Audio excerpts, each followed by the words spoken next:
What's going on, guys? It's your boy Dom Kemp here, and today we are going to be talking about the Miami Heat and Philadelphia 76ers game number 2 in Philly, guys. And by the way, the Miami Heat actually came out victorious in this one, 113-103, 10-point victory for Miami. So let's jump straight into the box score. First and foremost, I want to say thank you for subscribing to Cole Flitton. Hopefully I'm saying your last name right, Cole. Much appreciated. Glad you're on the channel. We do have 45 subscribers now, 5 more, and we hit that magical number of 50. So much appreciated to those of you who have been subscribing as of late, even though I haven't been uploading that much. But I will be uploading every single game of these NBA playoffs, guys.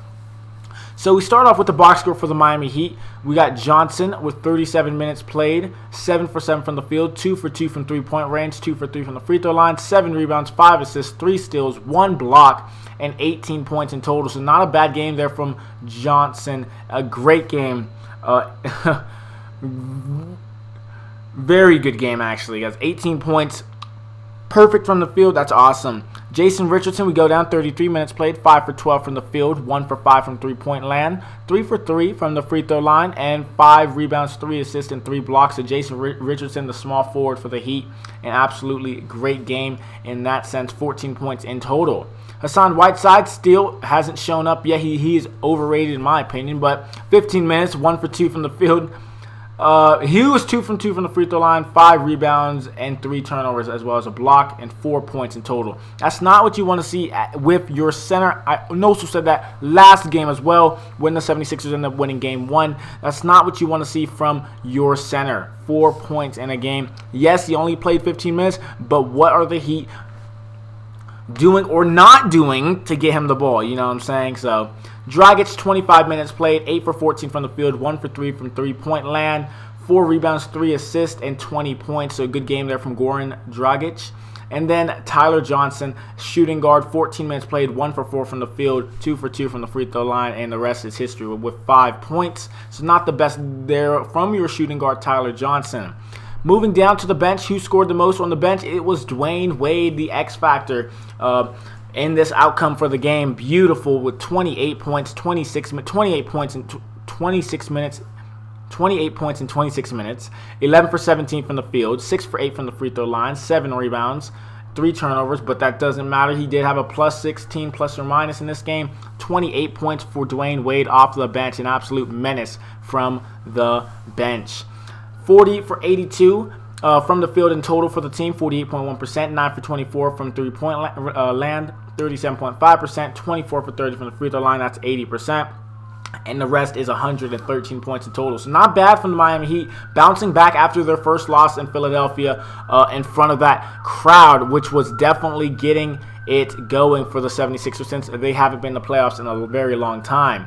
Moving down to the 76ers, though, guys, we do look at a couple of names. Ilyasova, 28 minutes played, 7 for 10 from the field, 11 rebounds, and 14 points. So he did have a double-double, but it was not really happening the way he wanted to happen in a victory. So that sucks. Dario Saric, 36 minutes played, 8 for 20 from the field, 3 for 10 from three-point range, 8 rebounds, 23 points. Robert Covington, 36 minutes played, 3 for 13, a terrible shooting night, 1 for 8 from three-point land, 7 points in total. Ben Simmons, though, he definitely still did try. 39 minutes played, 10 for 17 from the field, 4 for 6 from the free throw line, 8 rebounds and 8 assists, 24 points. So he played his game as the point guard for the team, but not the rest of the players, really, with the exception of Saric in the starting lineup. JJ Redick, not the big game he had last time. 36 minutes, 4 for 13 from the field, 1 for 7 from the three-point line, 4 assists, and 11 points, guys. So not that bad. The only person who did not score in double digits in the starting lineup was Robert Covington. He had a horrible night. 3 for 13 is not going to cut it if you want to get the victory. Looking at the bench, guys, Marco Bellinelli was the leading bench scorer. 30 minutes played, 5 for 13 from the field, 2 for 8 from three-point land, as well as 16 points in total. So not a bad outcome there from Marco Bellinelli.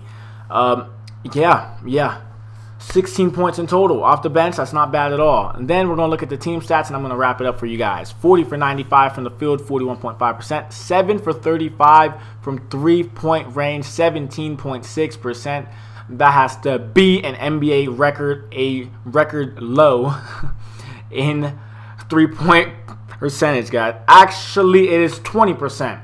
My apologies. 72.7% from the free throw line, 16 for 22, guys. So that is the final score, 113 to 103, guys. And it's crazy to think about that. The Miami Heat are trying to get their way back in, and Dwayne Wade off the bench is an amazing sixth man. So I'm happy that they do have him coming off the bench, especially since he's older and he might be retiring after the season. Hopefully the Miami Heat can make a pretty deep run with Dwayne Wade or potentially his last season. But that is it, guys. I just want to let you guys know.